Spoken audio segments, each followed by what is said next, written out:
Hi, Coach. Hi, Clint. Congratulations, Coach. Thank you. Fantastic. I know you've got beers to be drunk, celebrations to be had. So we'll dive in straight away. Thanks very much. Are you Thank ready you. for us? Yeah. Thanks indeed. Annemie, go for it. Thank you, Clinton. Baie geluk, Johan. That was very nerve-wracking probably for you. I presume a question on all our lips is what was said at halftime? Hello, Annemie. Yeah, no, I mean, I'm very grateful and, obviously thank the Lord for spoiling us with this victory and, just His grace. I think credit to the leaders of the team. Halftime, a lot of the senior guys stood up and said, that we can't control the result, but we can control if we're going to go in our shells or do we going to play hard. And my only thing was, guys, we're 21-10 down. I only ask one thing: let's go score the first try. If we score the first try and it's 21-17, then we're in the game.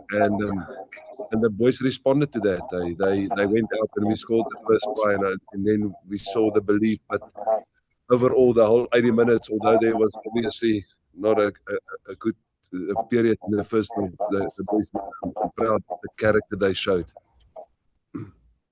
It seemed like one troubling aspect of your game, especially in the first half, was your midfield defense. Is that something that's a bit worrying for you as you head into the final? We'll review it and we'll look at it. Obviously we had 2 yellow cards as well, so it does put a bit of strain on you, and especially when Andre went off, they exploited it quite well at the back. So it's something we'll look at. You must also credit Glasgow. They do run that launches of them very well, but it's definitely something we'll try and fix, Annemie. Thank you. Thanks, Brendan. Come in here. Azadakis, congratulations on the win. You spoke yesterday about the belief there. I take it that was the same belief that was in the coaching box when you guys were 21-3 down. Yeah, I mean, I think, obviously we knew that we're in a fight, and I think we were disappointed in some of our breakdown work, and the 2, like I just said, the 2 yellow cards didn't help. Glasgow is a quality attack team, and if you got people, a player short, you'll always struggle a bit. But the belief was there. We felt if we can still score a try. We felt it before halftime. We couldn't. We got penalized at the ruck, and then that was, like I said to Annemie now in the message, was if we can score first. I think if they scored and it went to 28, it would have been a massive mountain to climb. But we just felt if we can get a bit of momentum. So I won't lie, it obviously looked daunting when they kept on scoring those 2 tries from a coaching point of view. But the big thing was for us to score first and just get the belief back. And because I suppose the thing is as well, I mean, this was never going to be a pretty win after that 21-3. You guys had to claw your way back. But maybe a word on some of the leaders in the teams, guys like Grobbies and Cameron, Ruan Vermaak. There's some really guys who really put in some big performances there on the field for you guys. Yeah, if you look at our forwards, had to work extremely hard, especially with again, like I said, with the 2 yellow cards. And we still, that try that we scored to make it 21-10 was important, and it was a grind. We scored, Marshall scored, was disallowed, then we had to grind again. Our scrum was very good tonight, and so the forwards had to work extremely hard. And then second half, I felt our bench, every player that came on made a difference. And again, maybe that it's credit to how each player has taken up his role and contributed to that. So so I think it was overall a team performance. And I said to the players now afterwards, it's credit even to the players who didn't play, preparing the team and giving the energy. So I think it was just a great performance from the boys. Last one from me, just where does this rank? I know you've had a lot of good wins in your career, but in terms of just overall emotionally, where does this rank for you now? No, this must be right at the top. I mean, I can just, like I said, I'm lost for words actually. felt to me like I couldn't believe the whistle went and we won, to be fair, because, you know, we really showed so much commitment tonight, the players. I'm so proud of the team.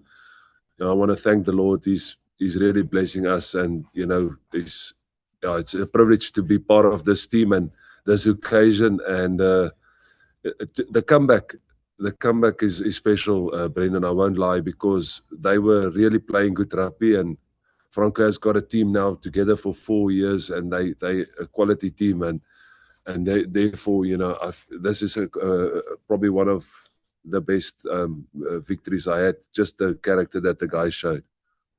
Thanks, Akas. Okay, enjoy the celebrations tonight. Thank you. Jan de Koning. Thanks, Clinton. Feels geluk, Johan.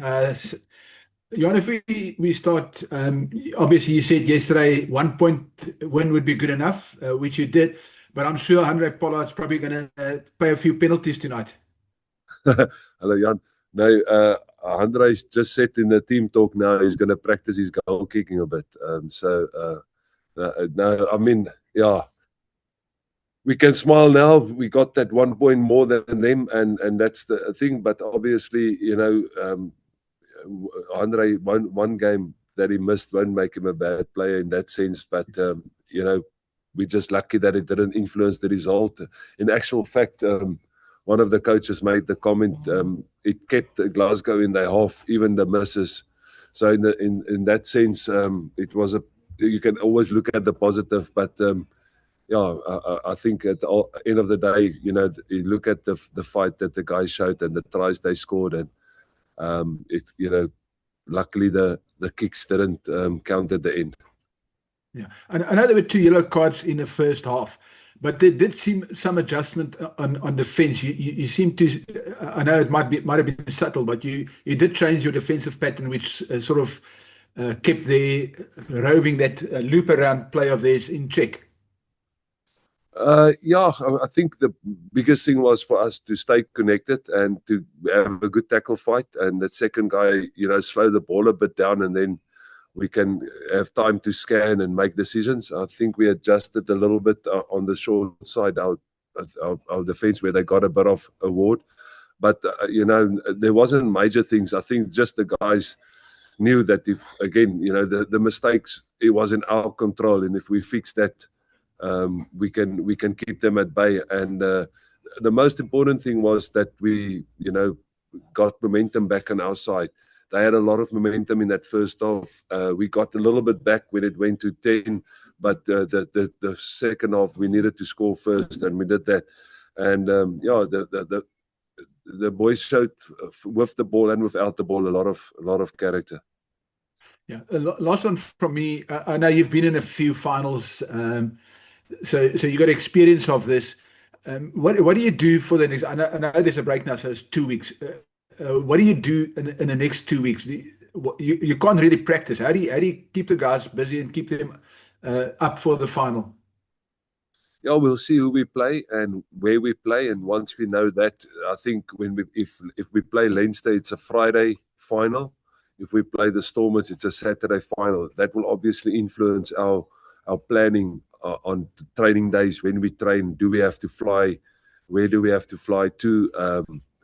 And so on, and then we'll plan that. We've got two possible scenarios that we're waiting to finalize. How are we going to deal with the next 2 weeks? But once we know the result of the next semi-final, we'll put the plan in place. But in a sense, Jan, we're going to go back to South Africa. We're not going to stay here and wait. So we're going to go back to South Africa regardless of where we play, and then we're going to give the boys a few days to recover, and then we'll start planning and building for the final. Baie dankie, Jan. Dankie. Hey, Kobus, thank you. Your turn. Thanks, Clinton. Akkers, ja, nogmaals geluk met indrukwekkende sege. Wat was jou, julle was voor rustyd, was julle 21-3 agter, en toe rustyd was 21-10. Wat was jou boodskap aan die spelers in die kleedkamer geweest? Die coaches het hulle boodskappe gegee wat ons moet na kyk defensively en op attack, en toe het van die senior spelers gepraat oor ons is in hierdie scenario. Ons het 'n besluit om te maak of ons gaan stil bly en almal in hulle dop gaan kruip en of ons vir mekaar meer gaan speel.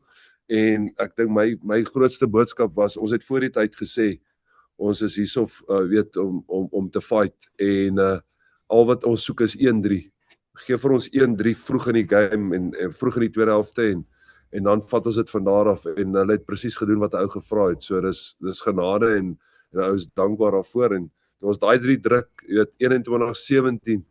Natuurlik was daai ander 3 belangrik om 'n 10 te maak met daai 3 het weet dit dan sê in 'n game jy's 4 punte agter en dan is enige iets moontlik en ons het dit gedoen en toe het ons obviously deur die ouens die momentum begin swaai. Soos ek sê, behalwe dat ons voorgekom het ek net gevoel het elke ou wat opgekom het ook 'n verskil gemaak van die bank af op die regte tyd, so ons is dankbaar daarvoor.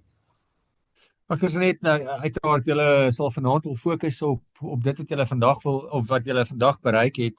Maar wat beteken dit vir die span? Julle gaan ongeag wat die uitslag is en die ander halfeindstryd gaan julle gaan wegspeel. Wat beteken dit vir julle selfvertroue dat julle span soos die Warriors weg van die huis af kon gewen het in die opbou tot daai eindstryd? Ja, ek glo ons het baie vertroue uit dit vat. Kobus, natuurlik het ons nog niks bereik nie. Jy weet, as jy almal sal onthou maar net die spanne wat gewen het, so ou kan nie weg in vervoering raak en weg hardloop en dit nie ons maar jy ten minste gee jouself 'n kans en ek dink die les wat ons vanaand geleer het is baie keer gaan dinge sleg gaan as jy kalm bly en jouself na jouself kyk en vir mekaar ondersteun, dan kan jy dit draai, jy weet. En ek dink dit sal ons baie hopelik help. Want ou weet nooit hoe die momentum gaan wees in so 'n finaal nie en ons het gewys oor die 80 minute kan soveel goed gebeur. So ja, verseker sal die ouens baie vertroue uit dit vat. Dankie Akkers, geniet vanaand. Dankie julle. Okay, Nicholas, you've waited a while. Thanks, Clinton. Hi, Akkers. Congrats to you and the team on an incredible comeback win. I just wanted to check, are there any injuries or were there just niggles tonight? Anything we can expect? I know there's still going to be 2 weeks to recover from anything.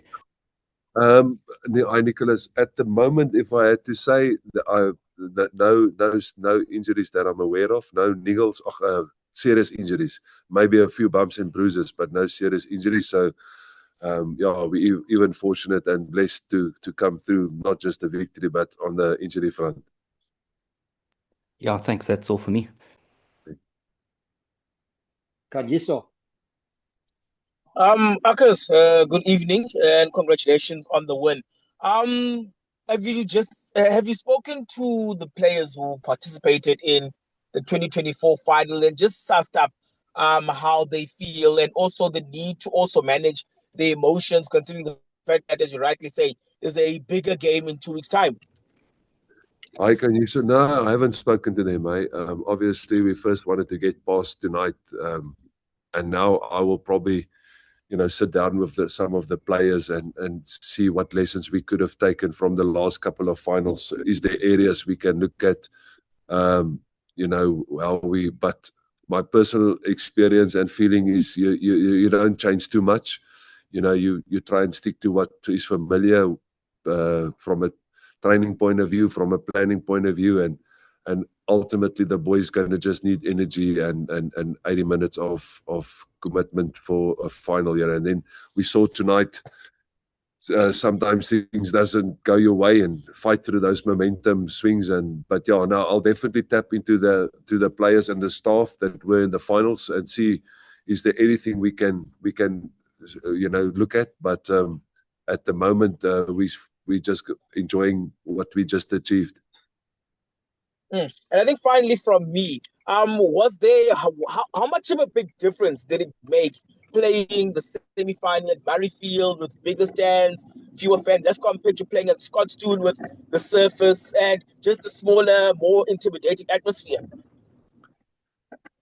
Yeah, one will never know what really the difference it is, but from a playing service point of view, I felt the players, we probably felt a little bit more comfortable. But if you look at the first 21, 25 minutes, they were probably the better team, and it didn't look like it had a major effect.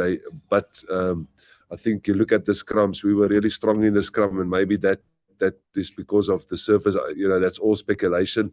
But we're just pleased that it was a great atmosphere. It was really a great atmosphere, a great privilege to play at an iconic stadium, and it's something that will last in my memories for long. And it's I don't think Scotstoun from a atmosphere could have topped that, because there was a great atmosphere. Okay, thank you. Thank you. Media, do we have any more questions for the coach? No, all good. Thank you. Okay, Riaz, followed by Anime. Thank you. Hi guys, thank you, Clinton. To Johan, a massive congratulations on a sensational victory once again. Just one question from me. If we go back to the period where you guys were on that losing streak earlier in the season, did you ever feel that you would guide the Bulls to their 4th URC final? And what does it mean to you personally to be in the final through all the adversity that you had to deal with earlier in the season? Hi, Riaz. Yeah, no, I mean, to be fair, if you're in a spiral like that, you wouldn't have imagined or thought that you will play in the final. So, no, that was obviously tough times for me personally, for the team, for everybody around the team. To lose is never nice, and to lose consecutive games or a number of games always bring a little bit of doubt in your own ability, and are you doing the right thing? So that was, and that's why probably this final will probably be one very special for me personally. But I know, like I said, we haven't achieved anything yet, but just personally for how the staff and how the players and everybody stood together and worked for each other, and got to the final. So and I must be honest, it's not about me, it's about the people around me, one's wife and children, and people, your support, people that believe in you, keep believing in you, that support you, that pray for you, people that believe that there's a bigger purpose than me just being a coach. So those things is the things that carry you through those tough times. And I can just thank, all the people that constantly intervene for me in prayer, and grateful for the Lord for guiding me and also the team so that we get this opportunity. Thanks, guys, and good luck for the final. Thank you, Riaz. Sorry, Anime, round number 2. Thank you. Sorry, just a quick one from me. Johan, just the last word on Francois Klopper, who scored his first try for the Bulls. Spoke about him yesterday and why you decided to give him another chance after a good performance against Munster. Yeah, no, I thought Francois was outstanding. The one player for me that stood out in that first half, and then obviously greatly rewarded in the second half. His overall play, his defensive, his tackles that he made, his scrummaging, he really played well, and I'm pleased that he could have scored that try, and especially in a game like this. And then I know nobody has asked, but I would love to mention Johan Grobbelaar, a massive performance in his 150th game, and then obviously Captain Marcel, 100th game, also just put his body on the line. So very, very pleased for them, and true testimony of their character, of what they are as men. So pleased for them. Dankie Johan, geniet die feesvieringe. Dankie julle. Coach, thanks very much indeed. Enjoy tonight. Thanks, Clint. Bye-bye. Bye-bye. Bye-bye, everyone.